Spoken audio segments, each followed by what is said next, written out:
কি রে, কি কি ব্যাপার? কি সবজি কাটতে বসছিস? তোমার শরীরটা ভালো না তার জন্য। ও বাবা, খুব কষ্ট হচ্ছে বুঝি?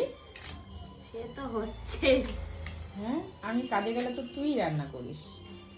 হুম? আরে বটি দিয়ে আমি কাটতে পারি না, বটি দিয়ে কাটতে আমার খুব প্রবলেম হয়। সব পেঁয়াজ করে দিস না, অনেক হয়ে যাবে, জাবড়া হয়ে যাবে। আর দিস না পেঁয়াজ করে, ওটুকু রেখে দে। এগুলো রেখে দেবো? এইটুখানি দিয়ে কি হবে আবার? ওইটুখানি আবার একটুখানি কালকে করে নিবি, ভালো লাগবে, হয়ে যাবে, অনেকটা হয়ে যাবে। চোখ জলে পেঁয়াজ করি দেখো। হ্যাঁ জানি, চোখ জলে পেঁয়াজ কলি, পেঁয়াজ কাটতে গেলে একটু চোখের জল বের হয়, বুঝেছিস? আর কি খেয়েছিস সকালবেলা?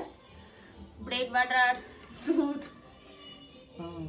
রান্না আরে বটি দিয়ে কাটতে আমার খুবই প্রবলেম হয়, খুব প্রবলেম হয়।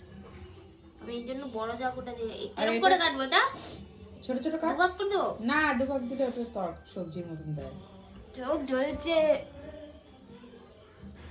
ইস, কান্না করে দিচ্ছে আমার মেয়েটা আজকে, কি কষ্ট হচ্ছে। আরেকটা তো পাশে চুপচাপ শুয়ে পড়েছে, দেখ, ভাত না খেয়ে। এই যে ভাতটা খাইনি সকালবেলায়। কালু, তুই কি করছিস দিদির পাশে? কিরে বাবাই, তুই কি করছিস দিদির পাশে বসে আছিস কেন?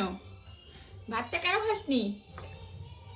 হ্যাঁ বাবা, কেন ভালো লাগছে না তোমার আজকে? কাটো বেশি।